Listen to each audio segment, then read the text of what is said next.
rien ne me prédisposait à créer cette collection. En fait, je suis ingénieur et j'ai fait beaucoup de coopération technique dans une quantité de pays du monde, enfin plusieurs dizaines. Et l'un des pays qui m'avait posé des problèmes, c'est la Corée. Et j'avais voulu essayer de comprendre comment fonctionnait la langue coréenne. Ceci dit, j'avais tout de même auparavant un certain intérêt pour les langues, puisque j'avais publié dans la collection bouquins de chez Lafon un livre qui s'appelle Les langages de l'humanité, où on trouve d'ailleurs la liste des livres de la collection Parlons de l'Harmattan dans la dernière édition. Alors, donc j'ai essayé de trouver un auteur pour expliquer comment fonctionnait le coréen, et j'ai après ça cherché un éditeur, et quand j'ai rencontré M. Prien, le directeur de l'Harmattan, non seulement il a pris le livre qu'il a publié, mais ensuite il a dit que c'était vraiment une idée pour constituer une collection. Et ceci, c'était en 1986, donc ça fait déjà un quart de siècle que cette collection commence à s'étoffer. Et nous avons maintenant autour de 170 livres publiés, avec un rythme d'une douzaine par an. Alors bien entendu, mon travail consiste à trouver les auteurs et à vérifier la qualité de leur travail.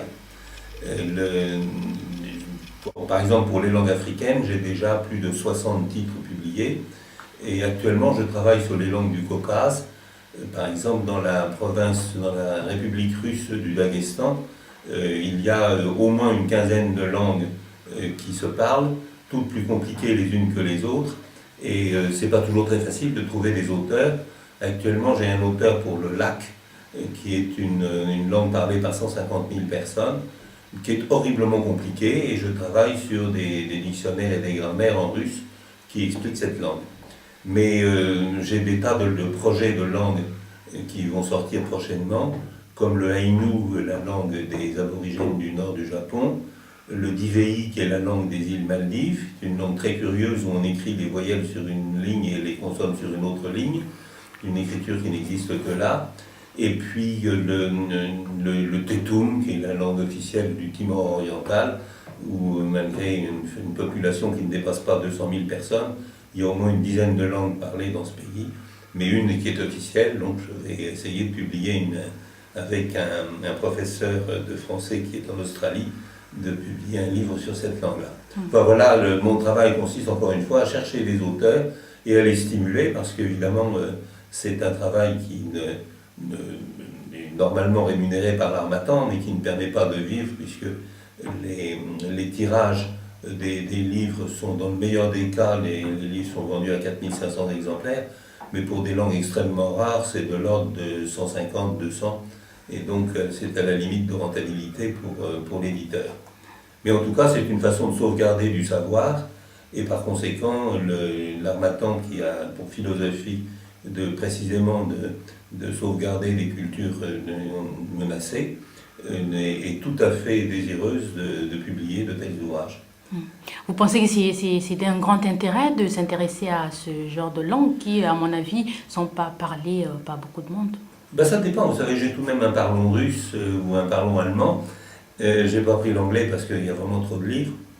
Ce que j'essaie, c'est d'apporter une originalité par rapport aux méthodes qui existent sur ces langues. Mais comme vous l'avez dit, ce ne sont pas des langues qui sont forcément beaucoup parlées. Prenons l'exemple du Telugu, qui est une langue du sud de l'Inde. Elle est tout de même parlée par 70 millions de personnes, mais quand un Telugu vient en France, il parle l'anglais et personne ne s'aperçoit qu'il parle Telugu. Et comme c'est une écriture extrêmement compliquée, ça n'est pas forcément extrêmement attractif d'apprendre le Telugu. Quand un voyageur va en Inde, d'abord il considère que l'anglais lui suffit, et puis en plus, s'il a vraiment envie d'apprendre une langue locale, il apprend d'abord l'hindi ou le tamoul, mais il ne va pas chercher le Telugu. Donc, si vous voulez, le nombre de locuteurs n'est pas un indice tout à fait révélateur. Il y a des langues très peu parlées, comme le breton par exemple, puisque je suis d'origine bretonne, qui ne sont pas parlées par plus de 300 000 personnes, mais que tout le monde connaît, enfin tout le monde sait que ça existe, alors que des langues très importantes de pays étrangers peuvent ne pas être connues du tout. Par exemple, sur l'Indonésie, actuellement, je travaille sur le Manadonais ou sur le Manggarai. Le Manadonais, c'est dans les îles des Célèbes, et le Manggarai dans l'île de Flores. Bon, ce sont des originalités qu'on n'est pas forcé de connaître. En ce qui concerne la langue elle-même, Il y a des langues avec lesquelles je me sens en phase. Par exemple, j'ai été fonctionnaire iranien, donc je parle un peu persan, et c'est une langue que j'aime beaucoup. J'aime beaucoup le russe également, alors que j'aime pas du tout l'anglais, que je trouve une langue un peu banale, ça ne vous étonnera pas. Ma première langue était l'allemand, parce que je suis rentré en 6e au moment où les Allemands rentraient en France, donc ma mère m'a fait faire de l'allemand. Si vous voulez, il y a des langues que j'aime bien pour leur sonorité, l'originalité de leur grammaire, mais ça n'a pas beaucoup de rapport avec la culture. La culture, certaines langues ont des cultures qui sont assez proches les unes des autres. Par exemple, l'ensemble des langues bantoues, je dois avoir une dizaine de livres sur des langues bantoues. Toutes les langues bantoues ont des cultures qui sont un peu analogues. Donc finalement, c'est de prendre une langue ou une autre, ça ne change pas forcément grand-chose, si vous voulez. En tout cas, pour la grammaire des langues bantoues, elle est tout à fait identique d'une langue à une autre, ça fonctionne de la même manière, mais c'est tout à fait passionnant de savoir comment fonctionne une langue bantoue. Actuellement, je vous dis, je travaille sur les langues du Caucase, c'était quelque chose d'absolument horrible, au point de vue difficulté. D'ailleurs, quand j'avais publié mon livre sur les langages de l'humanité, qui tout de même est un livre qui s'est vendu à 50 000 exemplaires et ça continue, j'avais même pas mis de chapitre sur les langues du Caucase parce qu'à l'époque j'en ignorais tout. Alors j'ai commencé par un livre qui s'appelle Parlons géorgien, que je suis en train de rééditer d'ailleurs en le complétant, mais rien que dans le Caucase, vous avez 3 groupes linguistiques au sens des groupes tels que l'indo-européen. Or l'indo-européen, ça va depuis l'Irlande jusqu'au Sri Lanka, et donc c'est un groupe absolument gigantesque. Et dans le Caucase, vous avez 3 petits groupes, l'un représenté par le géorgien, un autre par le tcherkesse au nord de la Géorgie, et le troisième, le plus connu des langues, c'est le tchétchène. Et ces langues-là ne fonctionnent pas du tout de la même façon, sont toutes très différentes, et chacune mérite évidemment un intérêt particulier. Est-ce que vous avez un retour du travail que vous faites? Les gens s'intéressent-ils à ce Oui, il y a plusieurs catégories de lecteurs, si vous voulez. D'abord, il y a des gens qui sont, comme moi, assez fascinés par les langues et qui achètent presque tous les livres de la collection parce que ça les amuse de s'instruire et de découvrir des paysages linguistiques nouveaux. Et puis, bien sûr, il y a des universités. Et puis, le fond de la clientèle, me semble-t-il, ce sont des gens qui ont l'occasion d'aller travailler dans un pays, parce que c'est un peu ce qui m'a amené à construire cette collection. Quand vous débarquez quelque part, vous avez besoin de savoir à quel peuple vous avez affaire, de savoir comment fonctionne leur langue, d'avoir des éléments de conversation courante qui sont présents dans tous les livres, et puis autant qu'il est possible d'en savoir sur la culture. Alors la culture, ça va depuis la situation politique, l'histoire, la cuisine, les rites pour les enterrements ou les mariages, etc. Alors, un message peut-être à l'endroit des lecteurs de votre collection? Ben écoutez, au moins qu'ils regardent à quoi ça représente, à quoi ça ressemble sur le site de l'Harmattan.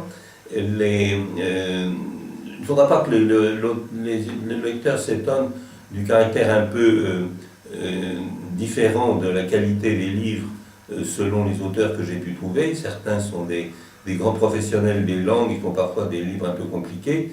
D'autres, au contraire, sont des praticiens qui font des livres beaucoup plus accessibles, mais peut-être moins fouillés sur le plan linguistique.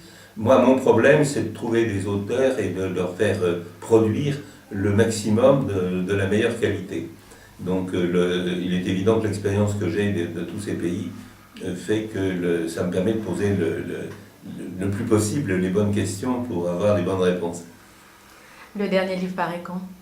Alors j'en ai 2 actuellement qui sont sous presse. Le Parlons Dogon, tout le monde connaît les Dogons qui sont une ethnie du Mali, qui est tout près de la frontière du Burkina Faso, qui sont très célèbres pour leur danse de masque, etc. L'auteur est un de mes amis qui est professeur à l'école normale supérieure de Bamako, qui est un Dogon catholique d'ailleurs. Enfin, bon, la plupart des Dogons sont soit païens, mais en général ils ne sont pas musulmans, puisqu'ils ont gardé leur rite précisément pour échapper à l'islam. Et puis le deuxième livre, c'est un Parlons Gagaouz. Et les Gagaouz sont des Turcs qui sont en Moldavie et qui ont une culture très particulière parce qu'ils ont été très longtemps en rapport avec la Russie. Et donc mes rapports avec l'auteur, par exemple, se faisaient en langue russe. Voilà, je pense qu'on a terminé notre entretien et je vous dis merci. Eh bien, c'est moi qui suis très heureux d'avoir eu l'occasion de présenter la collection. Merci. Et comment dire merci dans une des langues dont vous avez Oh, fait ben qu'est-ce que vous voulez? En hongrois, ce serait Köszönöm. En wolof, c'est Jërëjëf. En russe, Spasibo. Je sais pas moi, en japonais, Arigato gozaimasu. En chinois, c'est Sieni. en indonésien, Terima kasih. En turc, Teşekkür ederim. Enfin, on peut continuer comme ça pendant longtemps. Et en lingala, vous avez une... Ah, lingala, qu'est-ce qu'on dirait c'est pas un truc comme... qu'est-ce que vous dites en lingala? Merci. Ah, merci. Vous savez que les Iraniens disent merci aussi. Merci beaucoup, monsieur Madère. Je vous en prie.